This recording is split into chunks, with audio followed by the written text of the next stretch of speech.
ಪ್ರಹ್ಲಾದ್ ಜೋಶಿ ಅವರು ಬೆಂಗಳೂರಲ್ಲಿದ್ದಾಗ ಕಾಂಗ್ರೆಸ್ನವರಿಗೆ ಏನೇ ಆದ್ರೂ ಮೋದಿನೇ ತರ್ತಾರೆ. ಆದ್ರೆ leader of opposition Rahul Gandhi ಅಲ್ಲಲ್ಲ, ಪ್ರಹ್ಲಾದ್ ಜೋಶಿ ನೀವು ಬೇರೆ ಬೇರೆ ಅಲ್ಲ ಏನ್ ನರೇಂದ್ರ ಮೋದಿ ಅವ್ರು ಹೋಗಿ ಹಲ್ಕಿಸಿದಾಗ ಏನ್ ಮಾತಾಡಿದ್ರು ಅಂತ ನಿಮಗೇನಾರು ಗೊತ್ತಂತ? ನರೇಂದ್ರ ಮೋದಿ ಅವ್ರು ಹೋಗಿ ಬೇರೆ ದೇಶಕ್ಕೆ ಹಲ್ಕಿಸ್ತಾರಲ್ಲ, ಈ ದೇಶದೊಳಗೆ ಯಾಕೆ ಹಲ್ಕಿಸಿಯಲ್ಲಂತೆ? ಪ್ರಹ್ಲಾದ್ ಜೋಶಿ ಅವ್ರಿಗೆ ಹೇಳಲಿಕ್ಕೆ ಇಷ್ಟಪಡ್ತೇನೆ. ಅವ್ರು ಯಾಕೆ ಗೊತ್ತಾ ನರೇಂದ್ರ ಮೋದಿ ಅವ್ರ ಬಗ್ಗೆ? ಅವ್ರು ಓಟ್ ಕೇಳೋದು ನರೇಂದ್ರ ಮೋದಿ ಅವ್ರ ಬಗ್ಗೆನೆ. ಇವ್ರು ಯಾರೋ ಉತ್ತರ ಕೊಡೋದಿಲ್ಲ. ಅವ್ರ ಮುಖಕ್ಕೆ ಯಾವನಾರು ಓಟ್ ಹಾಕಿದಾನೆ ಅನ್ಕೊಂಡಿದ್ದೀರಾ? ನರೇಂದ್ರ ಮೋದಿ ಅವ್ರ ಮುಖಕ್ಕೆ ಓಟ್ ಬಂದಿದೆ ಅಂತ ಹೇಳಿದ್ರೆ ಅವ್ರು ಅದೇ ಹೇಳಿತಾನೆ, ನನ್ ಮುಖ ಬೇಡ, ನರೇಂದ್ರ ಮೋದಿ ಅವ್ರ ಮುಖ. ಹಂಗಾರೆ ಈ ದೇಶದೊಳಗೆ ಯಾರಿಗೆ ಕೇಳ್ಬೇಕು? ನರೇಂದ್ರ ಮೋದಿ ಅವ್ರಿಗೆ ಕೇಳ್ಬೇಕು ತಾನೆ. ನರೇಂದ್ರ ಮೋದಿ ಅವ್ರು ಎಲ್ಲಿದ್ದಾರೆ? ರಾಹುಲ್ ಗಾಂಧಿ ಅವ್ರ ಹೊರ ದೇಶಕ್ಕೆ ಹೋದಾಗ ನೀವು ಪ್ರಶ್ನೆ ಹಾಕ್ತೀರಿ, ಅವ್ರು ಸ್ವಂತ ಹೋಗ್ತಾರೆ, ನೀವ್ ಯಾರು ಕೇಳೋದಕ್ಕೆ?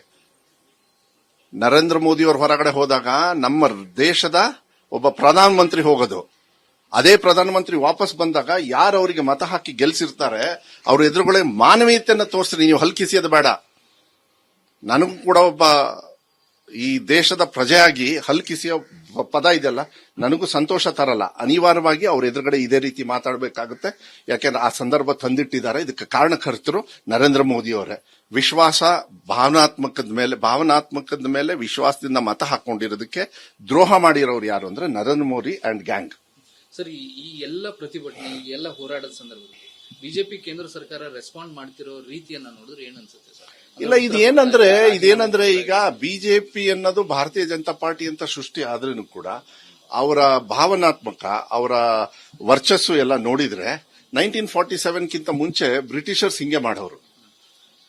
ಯಾರು ಬಂದು ಹೋರಾಟ ಮಾಡ್ಬೇಕಾದ್ರೆ ಪೀಸ್ಫುಲ್ ಆಗಿ ಮಾಡ್ಬೇಕಾದ್ರೆ, ಮಹಾತ್ಮ ಗಾಂಧಿ ಅವರು ಪೀಸ್ಫುಲ್ ಆಗಿ ಮಾಡ್ಬೇಕಾದ್ರೆ ಪಂಜಾಬ್ ಅಲ್ಲೂ ಕೂಡ ಅಲ್ಲ, ಇದು ನಾವು ಮಾತಾಡ್ತಿದ್ದಂಗೆ ನಿನ್ನೆ ರೈತರು ಕೂಡ ಹೋರಾಟ ಮಾಡ್ತಾ ಇದ್ದಾರೆ. ಹೋರಾಟಗಳು ಯಾಕೆ ಸೃಷ್ಟಿ ಆಗ್ತಾ ಇದಾವೆ? ಕೇಂದ್ರ ಸರ್ಕಾರದ ವಿರುದ್ಧ ಯಾಕೆ ಸೃಷ್ಟಿ ಆಗ್ತಾ ಇದೆ? ಯುವಕರು ಯಾಕೆ ಇದನ್ನ ಹೈಯಾಗಿ ತಗೊಳ್ತಾ ಇದ್ದಾರೆ? ಸೊ ನನಗನ್ಸುತ್ತೆ ಇವ್ರ ಭಾವನೆ ಹೆಂಗಿದೆ ಅಂದ್ರೆ, ಬ್ರಿಟಿಷ್ ಜನತಾ ಪಾರ್ಟಿ ಅಂದ್ರೆ ಈ ಭಾರತೀಯ ಜನತಾ ಪಾರ್ಟಿ. ಬ್ರಿಟಿಷರ್ಸು ಹಿಂಗೆ ಮಾಡೋರು. ಅವರು ಬೇರೆ ದೇಶದಿಂದ ಬಂದು ನಮ್ಮ ದೇಶವನ್ನ ಒಡೆದಾಳಿ ಬಿಜೆಪಿಯವರು ಏನ್ ಮಾಡಿದ್ರು? ಇವತ್ತು ಆಯ್ತು, ಟಿಎಂಸಿನ ಏನ್ ಮಾಡ್ತಾ ಇದಾರೆ? ಹೊಡಿತಾ ಇದ್ದಾರೆ. ಎಲ್ಲಾ ಪಕ್ಷನೂ ಹೊಡಿತಾ ಇದ್ದಾರೆ, ಅವ್ರ ಸ್ವಾರ್ಥಕ್ಕೆ ಹೊಡಿತಾ ಇದ್ದಾರೆ. ಅಂದ್ರೆ ಒಡೆದು ಈ ದೇಶವನ್ನ ಆಳ್ತಕ್ಕಂಥ ಸಿಸ್ಟಮ್ ಬ್ರಿಟಿಷರ್ಸ್ ಇಂದ ಕಲಿತ ಮೇಲೆ ಭಾರತೀಯ ಜನತಾ ಪಾರ್ಟಿಯವರ ಆಕ್ಟಿವಿಟಿ ಹಂಗೆ ಇರ್ತದೆ. ಅವ್ರಿಗೆ ಮಾನವೀಯತೆ ಇರೋದಿಲ್ಲ. ನಮ್ಮ ಪೊಲೀಸರಿಂದಾನೆ ನಮ್ಮ ಜನರಿಗೆ ಹೊಡೆಸಿದ್ರು.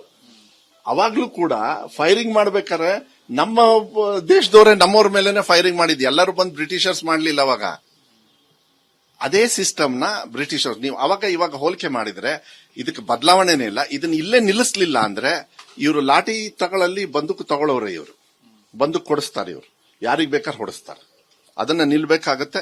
ನನಗನ್ಸುತ್ತೆ ಇದೆಲ್ಲ ಕಂಪ್ಲೀಟ್ ಆಗಿ ಯುವ ಸಮೂಹ ಬದಲಾವಣೆ ಏನ್ ಬಯಸ್ತದೆ.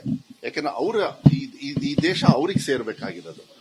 ನಾವು ಅವ್ರ ಸೇವಕರಾಗಿ ಕೆಲಸ ಮಾಡ್ಬೇಕಾದ್ರೆ ಭಾವನೆಯನ್ನು ಅರ್ಥ ಮಾಡ್ಕೊಂಡು ಹೋಗ್ಬೇಕಾಗತ್ತೆ. ನಾನು ಕೂಡ ಎಕ್ಸಾಮಿನೇಷನ್ ಮಾಡಿದ್ದೀನಿ, 3 ವರ್ಷ ಆಯ್ತು. ಹೌದಾ? 3 ವರ್ಷದಲ್ಲಿ ನಾನು ಕೂಡ ನಮ್ದು ಏನಾದ್ರು ತಪ್ಪಾದಾಗ ನಾವು ಉತ್ತರ ಕೊಡಬೇಕಾಗತ್ತೆ. ಉತ್ತರನೇ ಕೊಡೋದಕ್ಕೆ ಮುಂದೆ ಬರಲಿಲ್ಲ ಅಂತ ಹೇಳಿದಾಗ ಈ ಭಾವನೆಗಳು ಬೀದಿಗೆ ಬಂದು ಹೋರಾಟ ಆಗ್ತಕ್ಕಂಥದ್ದು ಸಹಜವಾಗಿ ಆಗ್ತದೆ. ಕ್ಯಾಬಿನೆಟ್ ಒಂದು ಗ್ರೀನ್ ಸಿಗ್ನಲ್ ಸಿಗುತ್ತೆ ಅನ್ನುವಂತ ವಿಶ್ವಾಸ ಇತ್ತು. ರಾಜಭವನಕ್ಕೆಲ್ಲ ಇಂಟಿಮೇಷನ್ ಹೋಗಿತ್ತು.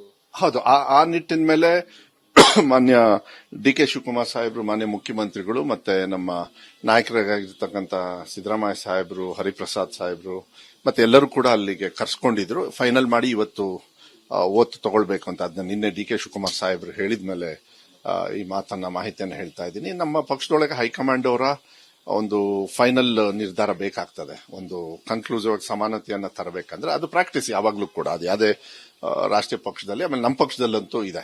ಸೊ ಇವತ್ತು ನನಗನ್ಸುತ್ತೆ ನಿನ್ನೆ ಅದು ಆಗದೇ ಇರತಕ್ಕಂಥ ಕಾರಣಕ್ಕೆ ಇವತ್ತೇನು ವಾಪಸ್ ಬರ್ತಾರಾ ಇಲ್ಲ ಮತ್ತೆ ಇವತ್ತು ಚರ್ಚೆಗೆ ಆಗುತ್ತಾ ಇಲ್ಲ 2 ದಿವಸ ಆಗುತ್ತಾ ನನಗೆ ಗೊತ್ತಿಲ್ಲ. ಆದಷ್ಟು ಬೇಗ ಆಗುತ್ತೆ, ಅದು ವಿಶ್ವಾಸ ಇದೆ. ಅದು ಹೈಕಮಾಂಡ್ ಅವ್ರ ನಿರ್ಧಾರದ ಮೇಲೆ ಆಗ್ಲಿ ಅಂತ ಹೇಳಿ ನನಗೆ ವಿಶ್ವಾಸ ಇದೆ. 60-40 ಫಾರ್ಮುಲಾ ಅಂತ ಹೇಳ್ತಿದ್ದಾರೆ. ಇಲ್ಲ, ನಾನು ನೋಡಿ ಏನಾಗುತ್ತೆ, ನಿಮಗೆ ಯಾರು ಹೇಳಿದ್ರು? ನಿಮಗೆ ನಮ್ಮ ಹೈಕಮಾಂಡ್ ಹೇಳಿದ್ರ? ಡಿ ಕೆ ಶಿವಕುಮಾರ್ ಸಾಹೇಬ್ರು ಹೇಳಿದ್ರ? ಯಾಕೆ ಈ ತರ ಸೃಷ್ಟಿ ಮಾಡ್ತೀರಾ? ಬಿಟ್ಬಿಡಿ. ಅಲ್ಲ, ನಾನು ಹೇಳ್ತಾ ಇದ್ದೀನಲ್ಲ, ಹೈಕಮಾಂಡ್ ಅವರು ಏನೇ ನಿರ್ಧಾರ ತಗೊಂಡ್ರೇನೋ ಅದು ಒಳ್ಳೆ ನಿರ್ಧಾರ ತಗೊಳ್ತಾರೆ. ಯಾಕಂದ್ರೆ ಈಗ ನೀವು 60-40 ಅಂದ್ರಿ, ಇವರು ಈಗ 10-10 ಅಂದ್ರು. ಸೊ ಇದನ್ನ ನಾನು ಹೇಳ್ತಾ ಇದ್ದೀನಲ್ಲ, ಇದನ್ನ ಚರ್ಚೆಗೆ ನಾವು ಮಾಡತಕ್ಕಂತ ಅಧಿಕಾರ ನಮಗಿರೋದಿಲ್ಲ. ಹೈಕಮಾಂಡ್ ಅವರು ಏನ್ ನಿರ್ಧಾರವನ್ನು ತಗೊಳ್ತಾರೋ ಅದನ್ನ ಪಾಲಿಸಿಕೊಂಡು ಮುಂದೆ ಹೋಗ್ತಕ್ಕಂಥದ್ದು ಈ ರಾಜ್ಯಕ್ಕೆ ಭವಿಷ್ಯಕ್ಕೆ ಮಕ್ಕಳಿಗೆ ಈ ತರ ಅನಾಹುತಗಳಾಗದೇ ಇರತಕ್ಕಂಥ ರೀತಿಯಲ್ಲಿ ಅಧಿಕಾರವನ್ನು ಚಲಾಯಿಸಬೇಕು, ಮಕ್ಕಳಿಗೆ ಸಹಕಾರ ಮಾಡಬೇಕು, ಗ್ಯಾರಂಟಿಗಳು ಮುಂದೆ ಹೋಗಬೇಕು, ಮತ್ತೆ ಅಧಿಕಾರಕ್ಕೆ ಬರಬೇಕು. ಇದನ್ನ ನೋಡಬೇಕಾಗ್ತದೆ. ಮತ್ತೆ ಅಧಿಕಾರಕ್ಕೆ ಬಂದು ಒಳ್ಳೆ ಕೆಲಸ ಮಾಡಬೇಕು. ರಾಷ್ಟ್ರದಲ್ಲೂ ಕೂಡ ಅಧಿಕಾರ ಬರತಕ್ಕಂಥ ಸಹಕಾರವನ್ನು ಮಾಡಬೇಕೆ ಹೊರತು ಬೇರೆ ನಮಗೆ ಮಾತಾಡೋದಕ್ಕೆ ಅಧಿಕಾರ ಇಲ್ಲ.